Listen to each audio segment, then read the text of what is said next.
The Yeah We Know podcast. It has something for everyone. I just don't know. I don't know what to think. I don't get it yet. Read your history books, Chris. You're older than all of us on this podcast. Dudes always get squashed in their hometown. That's the way it goes down in professional wrestling. Edge is from Ottawa, and he got his ass handed to him last night on Raw. I mean, it feels like there's this inside thing that I just not aware of or understand. That is a perfect day one WrestleMania opening match. The Yeah We Know podcast. 3 guys who can't wrestle, who can talk, in their basements. Hello, Internet. The Morgan You Know Podcast Network presents Balls Brew.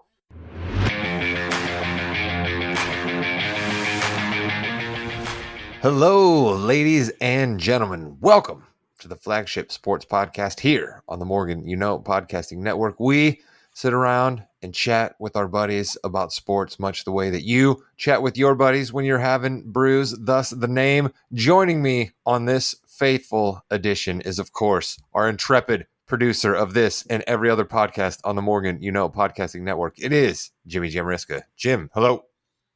It's been a huge week in sports. We've got some really close Eastern and Western Conference final games here. Very excited about that. We had some golf. We had some sport that we shall not name yet. So lot going on. I'm very excited. Did we have to bring up the Eastern Conference Finals already, Jimmy? We had to be less than a minute in, and you had to bring up the Eastern Conference Finals already. How dare you? Let's move to, speaking of the Eastern Conference Finals, let's go further east to the East Coast, to North Carolina, Wilmington, North Carolina, to be exact. It is our guy, the old man, Chris King. I actually thought Jimmy was going to bring up hockey there for a second. The Carolina Hurricanes are in the Eastern Conference Finals, and all those games have been overtime. The first 4 games of the conference finals in hockey were all overtime games. Boy, the NBA wishes they had some of that. Look at who's a hockey fan all of a sudden. Guy moves to Carolina, and he's talking blue line advance and goalies and squids, right? Isn't that a hockey thing? I don't know. See, I'm struggling here. At this Detroit. Point. We're not struggling, though, to give you winners on this podcast. Okay, ladies and gentlemen, last week we touched upon the PGA Championship. Our guy, Matt Roberts, sent in his expert pick. He gave you Brooks Koepka. Our guy, Jimmy Jamriska, noted equestrian, noted horseman, the man who is planning to send his kids to college based on his knowledge of betting horse racing, gave you National Treasure in the Preakness. Jimmy, come on, bud. It's time for you to gloat. You don't get a chance, my friend, to take a victory lap very often. Ever. And, my love for Nicolas Cage and American history really paid off in the Preakness. Who knew? Wait, what was the Preakness, right? That's correct.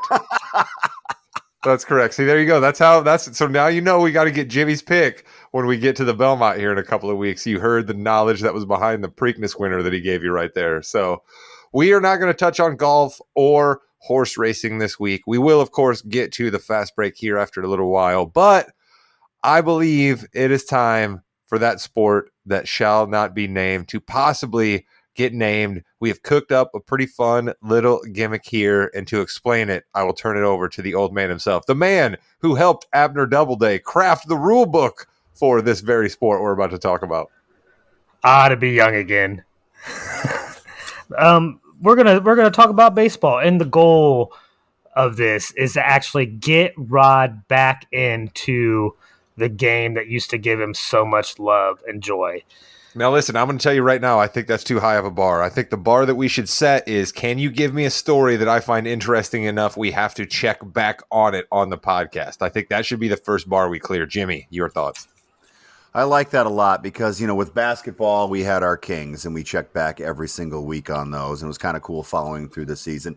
And, by the way, did very well. We had our Jaguars in football, and let me look at my notes. They did very well. So I think it would be really neat, really cool to have a baseball team that we check in on every single week. There we go. See, so that's the goal here, Chris. I don't think you're going to be able to get me all back into the sport of baseball. As our odds handicapper, Mr. Williams himself, said in our group thread, it's about plus 500,000 that you're going to get me back in on baseball. So let's just see if you can get me caring about any of these stories that you've picked. I'll give the floor to you. Well, I know what most people would think I'm going to go to. The guy I always talk about, Shohei Ohtani. And I'm not going to bring him up past this because I have tried to get Rod interested in that story, and he has failed to do so. You know who else doesn't care about the Shohei Ohtani story? The rest of America. Thank you. I would disagree about that. I am going to get you interested in a team, though, Rod, and I'm going to get you interested in a team that does baseball the way you wished your former favorite team did baseball. When that is be competitive year in, year out, not make stupid decisions, have consistency, not throw their fans under the bus so much. And this may surprise you, Rod. I want to talk about the Tampa Bay Rays.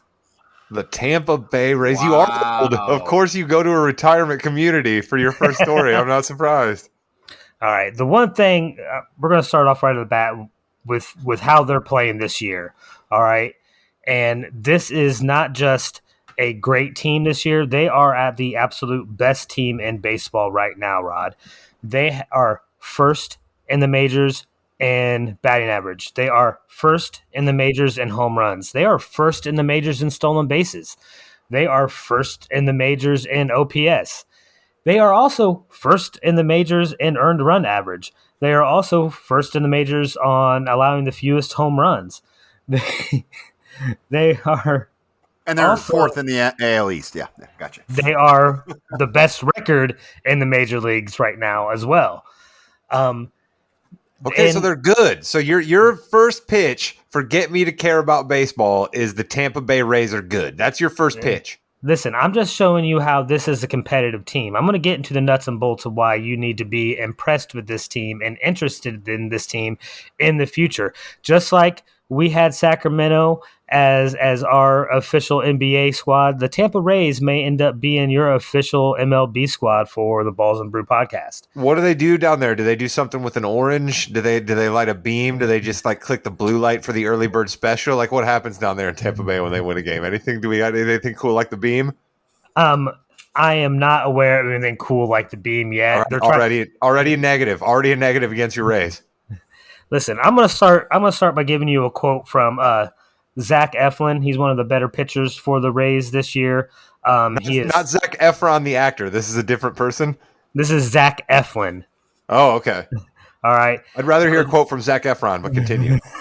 Now, Eflin is a pitcher that the Rays picked up last year on free agency. He signed a 3-year, $40 million contract. You know what, Rod? That's the largest free agent contract the Rays have ever signed. All right. This is not a large market team. They're not out there spending a bunch of money.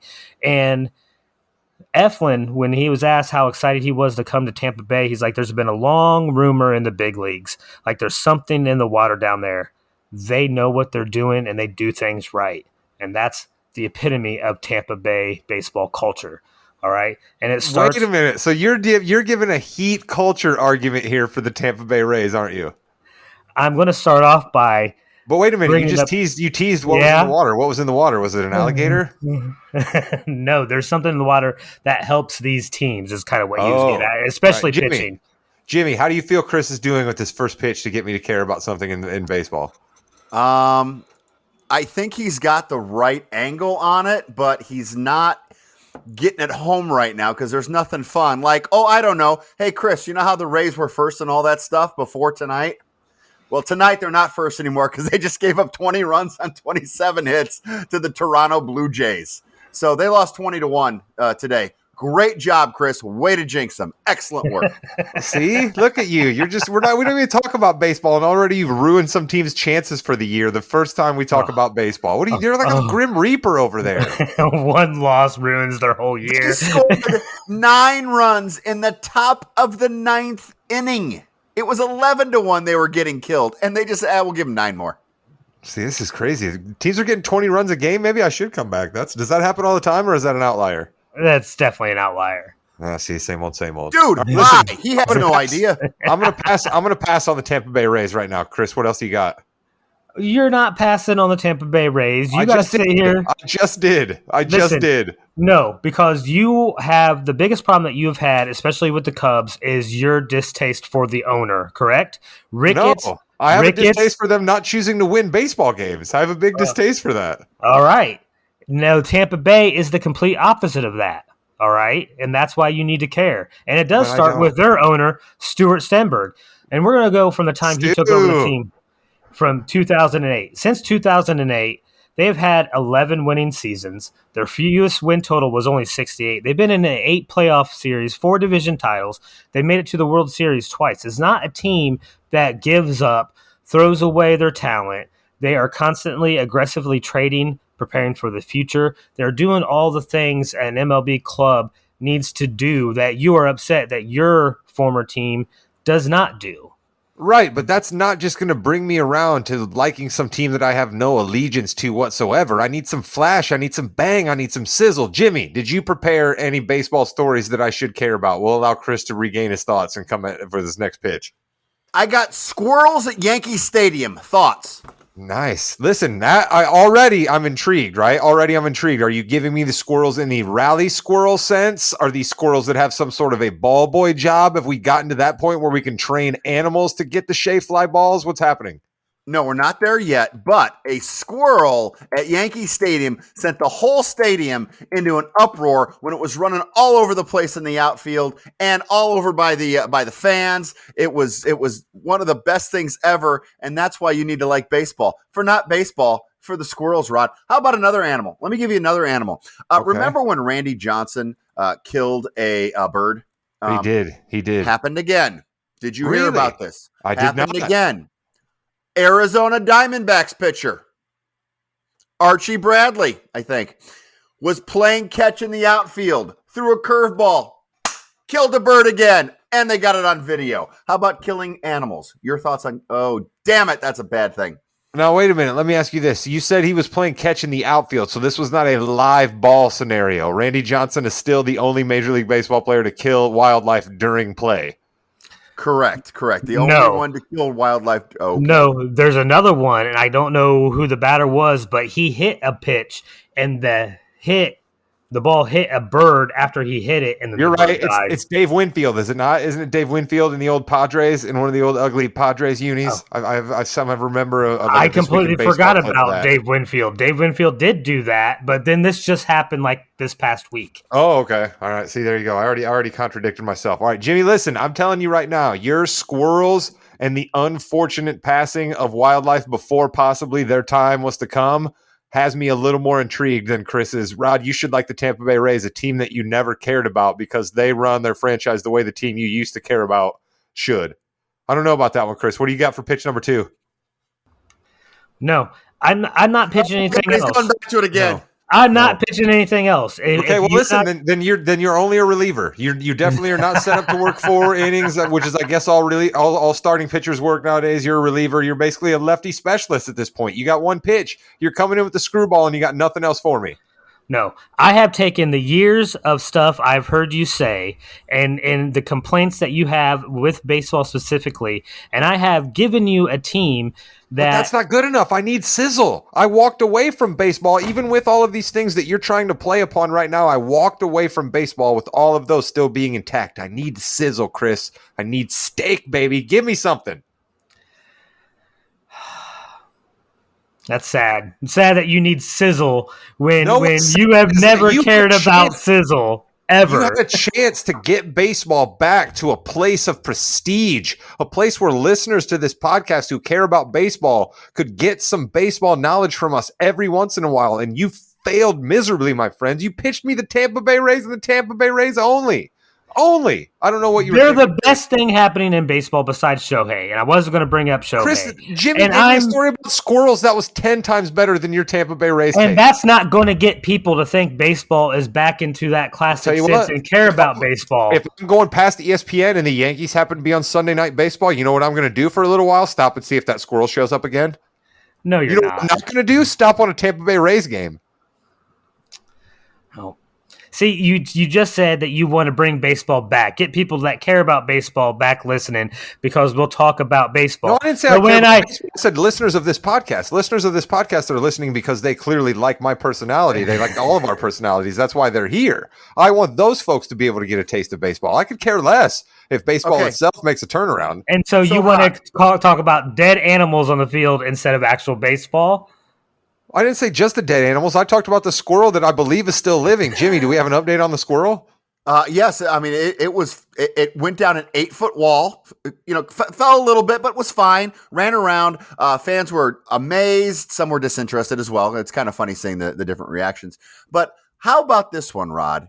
Okay. You're a man who has a wife and a child, Correct. a job. You're a busy Correct. guy, right? Yes. Time is everything to you, right? Not as busy as our dear friend Wu-Tang, but busy. No. I mean, nobody on earth is as busy as him. Father of the Year, by the way, 25 years in a row, and he hasn't. Correct. Years. But anyway,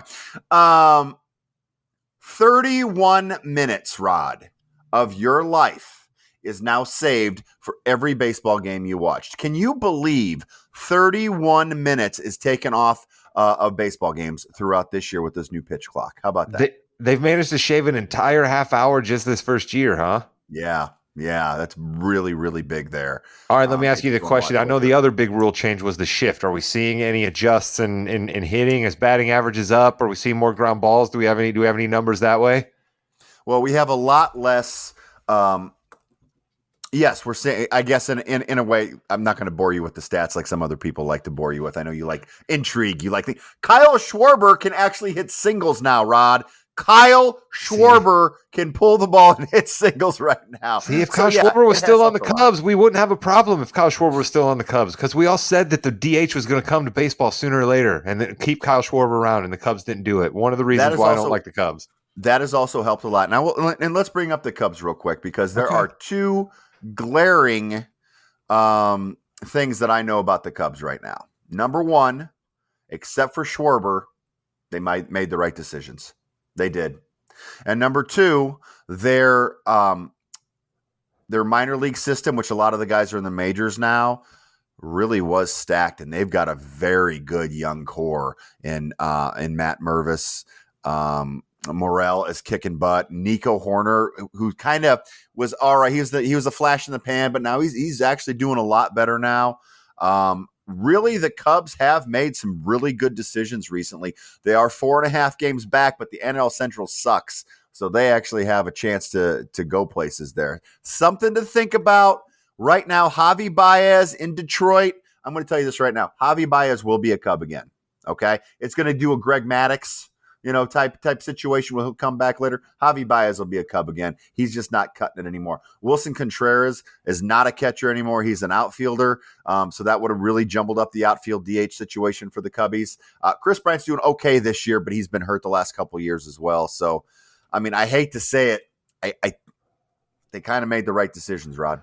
Who's to say that these players might not have had this valley in their career had everything not been uprooted from the team that brought them up and the team that had meant so much to them and the team that had a fan base behind them and all the above? Who's to say, right? Who's to say? The one thing that I can say for sure, though, is that there was no penalty other than monetarily and possibly draft picks to Tom Ricketts to keep all of those guys around at the salaries they wanted. So that was my reasoning, but we don't need to go over all that. Our guy, Evan Altman, is still a fantastic Cubs source. Follow Cubs Insider at Facebook. Follow him on Twitter. I will get our guy Evan Altman back on here, and you guys can chop up some serious Cubs talk with him. But Chris, I love you to death, my friend, but you failed miserably on trying to bring me a baseball story that I cared about. You should have come with quick hitters here. Quick hitters like Jimmy did. Squirrel, and did you hear that an animal died on the field? This is what you should have come with, Chris. Not your. I appreciate your stat head research, right? I know how your brain works, and I appreciate the research you did for the Tampa Bay Rays, but absolutely not, my friend. Big fail. Big fail. You need to step it up when we take the fast break, all right? It's also Zach Gallen. Sorry, Zach Gallen is the one who killed the bird in the outfield, not Archie Bradley. That's somebody else. Sorry. I was going to say, listen, if we're talking about somebody taking out wildlife, we possibly want to make sure we're naming them right and not saying it's someone else. So thank you, Jimmy, for clearing that up. And you can clear up more NBA takes from Chris and I on the other side of this break as we run the fast break.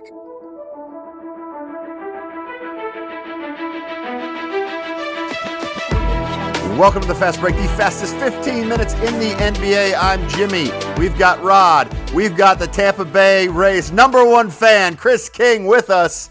And boy, has a week changed a lot of things. We were coming off a week of Jason Tatum and the Celtics taking out the 76ers finally in Game 7. They were going at it. We had a Game 1 loss to the Heat, and we talked about it. We said, hey, are we going to overreact to this? Rod, I don't think we reacted enough to it. Yeah, no, if you would have told me when we were recording last week, this lovely podcast, and thanks to all you folks out there listening to us each and every week, we truly appreciate it, that the Celtics would be on the verge of basically being eliminated by the time we recorded the next podcast, there's just no way you could have gotten me to believe that. There's no amount of money you could have offered me to believe that. There's no scenario you could have painted other than possible catastrophic injuries, meaning like a bus wrecked on the hotel over to the arena. You know what I mean? Like that would have been the only way that I could have seen occurring what has occurred. And I still don't know, Jim, if I think this has more to do with the Celtics or the Heat. And so I got a lot of thoughts, but I don't want to hog the ball here from the top. Chris King, Rod brings up a good point. Is this more of a Celtics losing this, like we kind of discussed last week, or Heat winning it? I really kind of want to say it's more about the Celtics, just because, like we've all seen all year, on paper, this is by far the more talented team. But they are being outplayed in just about every aspect of the game in this series. And I don't want to take away from how well the Heat are playing. Yeah, so right now the Celtics just don't have that dog. They do not have that dog on the team that say, no, we're not going to lose. This is ridiculous. Let's go. Tatum's not it. Brown's not it. But we've got to give the Heat credit here. They have done it since the beginning of the playoffs. They've got the Heat culture going, and they have the dog of all dogs, Jimmy Butler, who is just insane in the playoffs, Rod. Yeah, no, I'm not going to talk about Jimmy Butler here. I'm going to talk about going a little bit further, Jimmy. And I know that you don't like to do this. You're the host of this podcast. You're not supposed to be the texter here. You leave that to me, and I appreciate it. This Celtics team has absolutely no heart. All right, let's just call it for what it is. They have had different coaches roll through there. Basically the same nucleus. Marcus Smart has been a Celtic for 9 years. Al Horford played 1 year in Philadelphia, he played half a year in Oklahoma City, and then he was back. So he's essentially been part of that nucleus. Brown, Tatum, okay? It goes on and on and on. This team has absolutely no heart. It is amazing to me that you completely no-showed the first game down in Miami after losing 2 at home. You have been shown many times before that you have the heart of a champion when you absolutely have to. You clearly don't possess it at all times. You clearly don't take the court and absolutely rip people's hearts out. But when you absolutely have your backs up against the wall, you tend to show up, and they just completely no-show, Jimmy. They just gave up. You could tell that game was over in the second quarter. So we can sing the praises of Jimmy Butler to the high heavens if we want to, but the Celtics absolutely no-showed in Game 3. Do you think they no-showed because of the Heat and Jimmy Butler's relentlessness after them, or it didn't really matter after that win in Philadelphia, or against Philadelphia? It was in Boston, but after that win against Philadelphia, was that their championship? And then after that, they just lost all. We're talking about the same team, Jimmy, that goes up and hugs Kyrie Irving like he's a long lost nephew every time they see him. Okay. And this guy absolutely punked this franchise out, burned sage in their arena, stepped all over the Celtic, all the above. This team did absolutely nothing to him. Okay. This team has no heart. You know what, Jimmy? Let's give me the music right now. We're going to do Rod Damnation right now here while we're on the Celtics.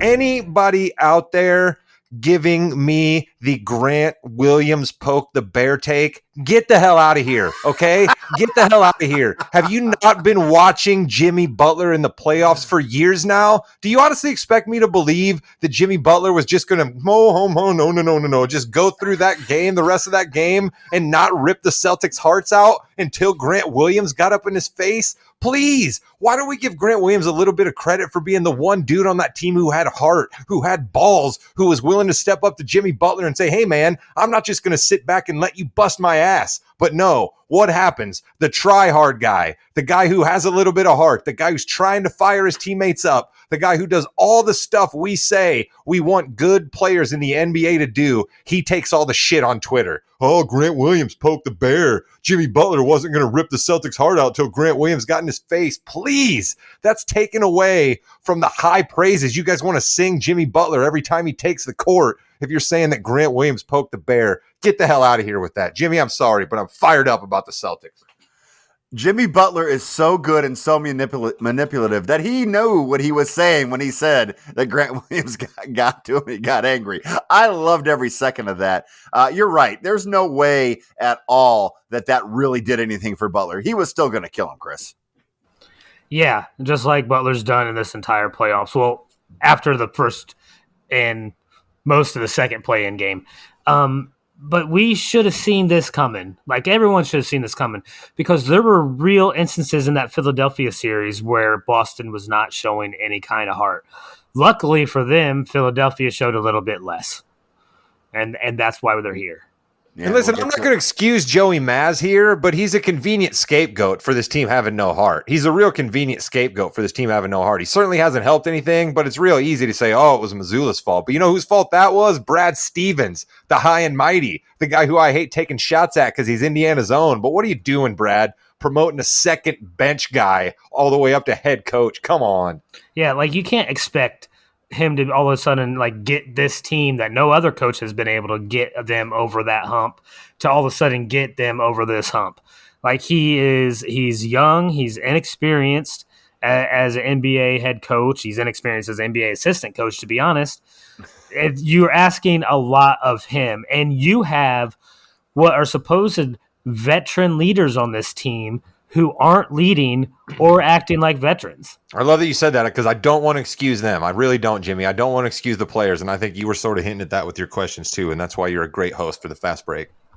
Yeah, really, it does come down to the players, and you've mentioned it yourself. We've had people on there for 9, 8, 7 years, and it's the same result over and over. So I think eventually we do need to move on.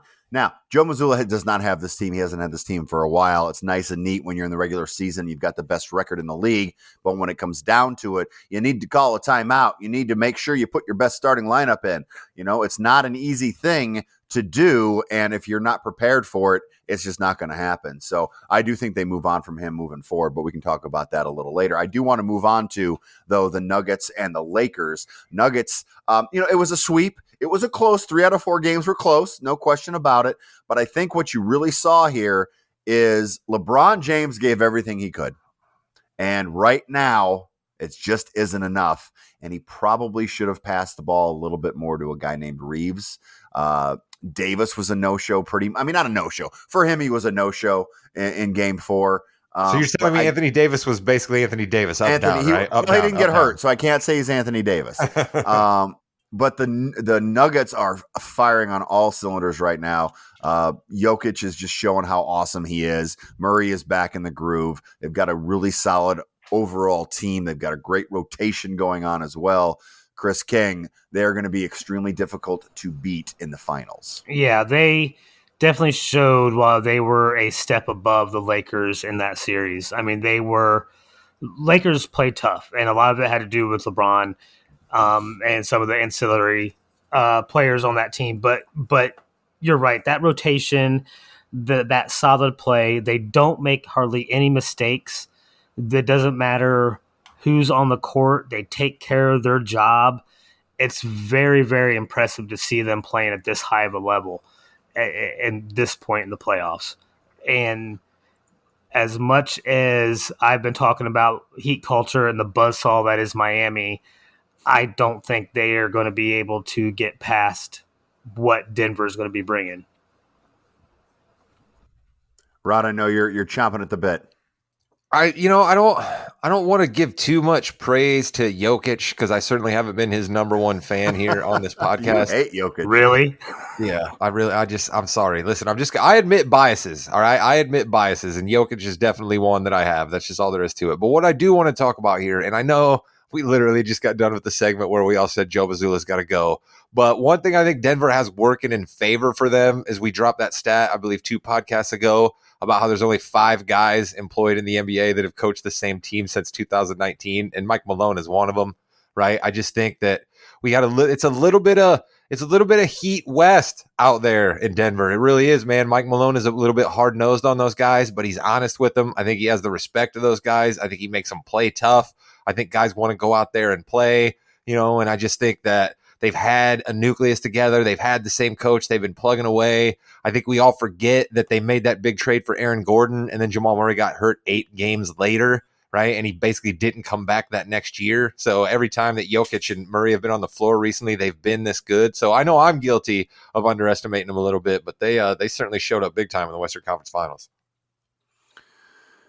Yeah, they did for sure. So we're gonna have the Nuggets against either the Heat or Celtics. And boy, can we have the LeBron appreciation minute here though, Jimmy, before we move on? I mean, because this may be, unfortunately, the last time we get to see a player of LeBron's magnitude at a game that meant that much, the Western Conference Finals. I don't know how much money I would lay down to say that he's going to get there again. I certainly wouldn't bet against it because this is LeBron we're talking about, but he gave everything he had. I think he hit the nail on the head there, right? LeBron just didn't quite have it because he's 20 years in. He's 38 years old. The three-pointer has never really been his shot, and so he was missing many of those. And he definitely should have given the ball up to Austin Reeves a few more times, but I understand it, right? When you're LeBron and you've been the maestro and the man that controls all the action, it's awfully hard to be able to tell yourself, I've got to let it go. But if he's able to do that, he might put together 2 more years of pretty meaningful basketball. Chris, what do you think of that? Yeah, I mean, he showed that what he can do with literally no energy left. I mean, he left early in that second quarter to get back into the locker room at halftime so he could get that extra rest. He was able to come out and score 21 points in the third quarter, which is phenomenal. There have been 17 games where a player has scored over 20 points in the playoffs where they had been in the league for at least 20 years. Kareem Abdul-Jabbar did it twice. The other 15 times are LeBron James. All hail the king. So that moves us to the Kings Hardwood Hierarchy. Bryant for the win.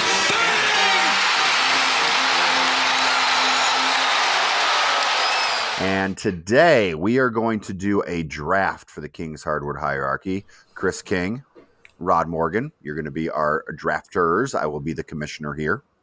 We are going to do a draft for people most likely to change teams this offseason. Oh, the players that we have in this draft are as you follows. stirring it up. The finals haven't even started. You're stirring it up, Jim Riska. You are officially an NBA podcaster. You are now an official NBA podcaster with this segment. He's got some hot names on here too. We have James Harden, Kyrie Irving, Joel Embiid, Jaylen Brown, Chris Paul, LeBron James, Julius Randle, and D'Angelo Russell. Those are the 8 names that we have on the list. So you're drafting to see who you think is going to be changing teams the most. So for example, Jason Tatum ain't going anywhere.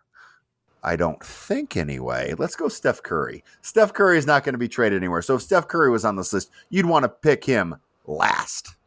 Okay? All right.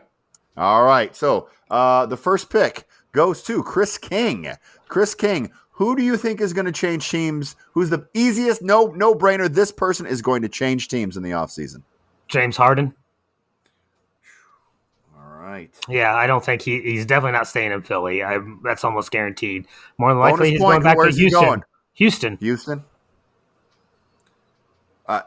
Again, in the offseason, I'm going to go on a Rod-like rant on the James Harden signing back to Houston if that happens.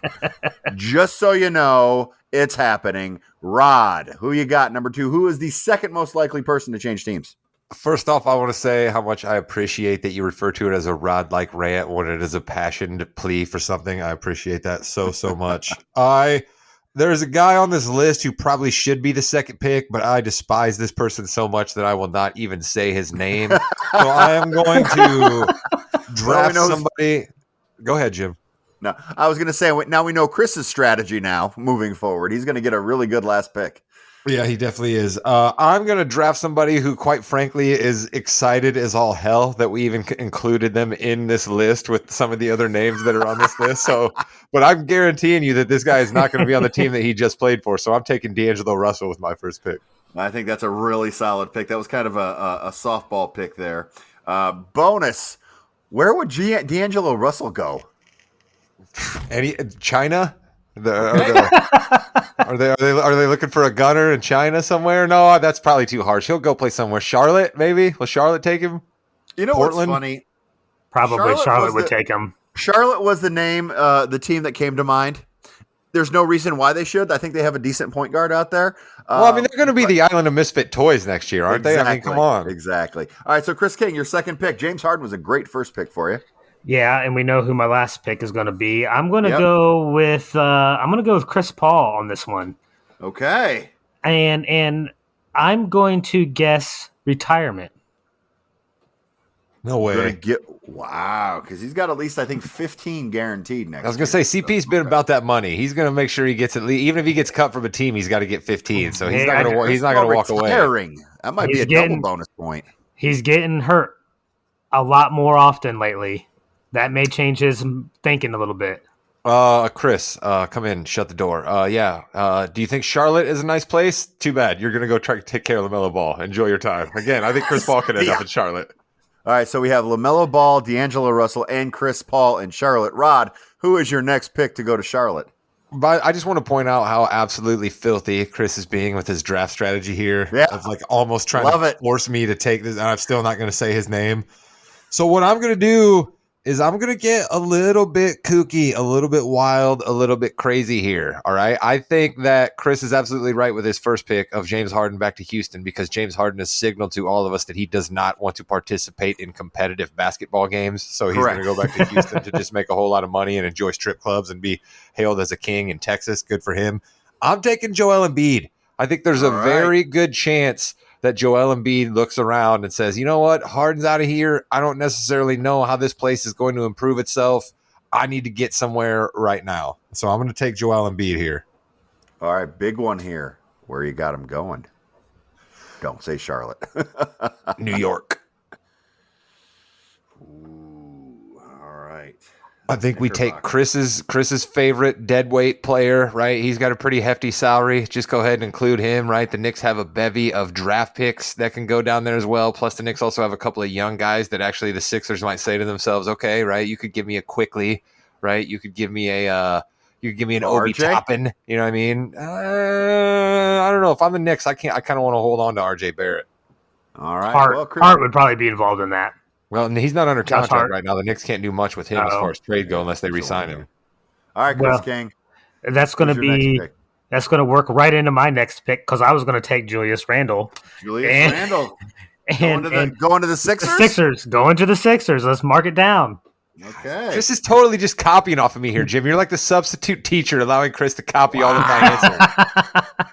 Well, hey, there's one move you can make that can totally destroy him. But if you pick the person, you have to say his name. I know. So we have he who shall not be named, Jaylen Brown, and LeBron James are left on the board. Who is the most likely of those three to get on a new team, Rod? LeBron James. Give me LeBron James. Okay. I think LeBron James does nothing by the whim. Okay, we could sit here and say that LeBron was in the throes of bummed out that his season was over and all the arrests, but LeBron said, I really got to think about things for a reason. All right, LeBron is the king of just dropping a little pebble in the water and seeing what comes out. So I think that might be the first salvo into something wild here. I predicted before that I think this could be an incredibly wild NBA offseason, because the draft, other than those top picks, which are basically already spoken for, is a bit of a hit or miss game, and the free agent pool is terrible. Already we have a bunch of coaches that are going to be moving around. So I think we're going to see a lot of chaos, and to that end, that's why I picked Joel Embiid and now LeBron James. Chris King, last pick. He who shall not be named that you have to name, or Jaylen Brown? Kyrie Irving. All right. What would have been even dirtier is if you wouldn't have taken him there, and then maybe have to say him as the last pick. Yes, that would have been the strategy. I thought he wants to win. I thought about doing that, but then I knew Rod just wouldn't say his name. Put him on my team. I'm not saying his name. You're probably right about that. All right, so where's he going to end up? Don't say it. It's gross. We're going to work under the assumption that LeBron is not there anymore, but I see Kyrie going someplace like the Clippers. Oh, okay. There you go. Just what the Clippers need. Another guy that doesn't necessarily show up and play every game. Just what they need I love it. Clipperland. Right? I mean, listen, they are the Clippers. If Steve Ballmer thought he got driven nuts by Kawhi Leonard maybe being injured, think what he's going to do with Kyrie being on his team. My Lord. I just said his name. Damn it. Yeah, you did. Say his name too. Rod takes Jaylen Brown from the Celtics. Do you think there's a chance they're going to trade him? And if so, where, Rod? They have to trade him because there's no chance Jaylen Brown doesn't take that max offer. And if you're the Celtics, you have to offer it to him to keep that trade chip. So I think he's definitely, if he's traded, it's traded for something good because the Celtics aren't just going to blow it up and take a step back. They're going to be looking to get something of comparable value back for Jaylen Brown, right? You're never going to be able to get a dollar for a dollar in a trade like that, but you're going to want to get a couple of guys who can help your rotation, right? Maybe you're going to need somebody who can play a few more minutes than Al Horford. Maybe you're going to need another little wing back that can drive to the basket a little bit better than Jaylen Brown's 1-to-1 assist to turnover ratio. So, I don't know. Jalen's a killer. He's one of the guys on the Celtics who normally has heart. He didn't show up much in game 3 either, but he normally has a little bit more heart. I like his game an awful lot. He takes a lot more shots at the rim than he does fadeaway jumpers. So if I was a team, I'd be excited to have him, but that's going to be a hefty salary he's carrying, Jim. You make a good point there. Okay, so where do you think Jaylen Brown could end up? You still want me to make an answer, huh? Fine. Yep, I do. I tried to No, that was a good. That was a good soliloquy. It was good. I think you could see him end up somewhere like. To be honest with you, I think you could see him end up somewhere like the Clippers, because the Clippers have a whole lot of pieces the Celtics could take back that could help fill out their roster a little bit, and they have ways. Like the Celtics don't want draft picks, right? That's not going to necessarily help the Celtics out. They're looking to be good immediately, right? They don't necessarily want some young guy that's a couple of years away. Maybe they take a young guy that's a couple of years away to try to do a little bit of 2 timeline scenario, even though that just blew up in Golden State's face. But I could see somebody like the Clippers with some of their rotational wings, maybe one of their big. What about Paul George? I don't know about Paul George. Maybe, I guess, I'll trade you this guy for, the ceiling that Paul George might be able to bring us. But it's not like Paul George has a great record in the playoffs, which is basically what we say the Celtics problem is. And last one, Rod, LeBron James, give me a team, random team. Who could he be with? Not the Lakers. Charlotte? Can I say Charlotte? I'm coming home. No, he's not does going he to go back? Does he go back to Cleveland to retire? Oh, let's go. Phoenix. Where? Phoenix. Oh, I love that. Phoenix. I love that. Ooh. Do they still have Durant? Totally for goes to a for team. Ayton. Ayton or Chris Paul. There's 2 big money guys right there that can be moved around. He totally goes to a team where he doesn't have to score at all. He completely gets to facilitate and rebound, and he truly only has to play 24 minutes a game. You heard it here first. LeBron James will be a Phoenix Sun in the 2023-2024 NBA season. That's going to do it for the Kings Hardwood Hierarchy Draft. James Harden, Kyrie. Now, wait a minute, Jimmy. Are we wrapping up the fast break, or are we continuing for a minute or two here? Since you're asking the question, we'll continue for a minute or two after I go through this. I just wanted to say that Father Pete has agreed to join us. So the next episode, wonderful. we will have Ooh, Father fantastic. Pete, Hall of Famer, on to talk about the finals. That is So all, he's Jimmy. he's done crying about getting the 5th pick instead of the 1st pick. He immediately responded to me when I texted him about that, by the way. Trade it. So apparently Father Pete wants the Pistons just to be all in next year, but we'll get more of his thoughts on that when he joins us. James Harden is going to be a Rocket. Kyrie Irving is going to be a Clipper. Chris Paul is going to retire. Julius Randle is going to be a 76er, according to our podcast. D'Angelo Russell is going to China or the Hornets. LeBron James is going to be a Sun. Jaylen Brown will be a Clipper. Joel Embiid will be a Knick. And that has been the Fast Break on the Morgan Knows Podcast Network. You're in the ring with Jimmy and Rod, and Chris is coming up tomorrow. Rod, take us home. Oh, that was absolutely fabulous, fabulous stuff there. You got to love NBA playoff time when there is a premium live event for wrestling just around the corner. Jimmy's 2 worlds almost meld together. You'd almost think that we record 2 podcasts on the same evening out there in podcast land, folks. Hope you enjoyed listening to this one as much as we did producing it. Goodbye, Internet.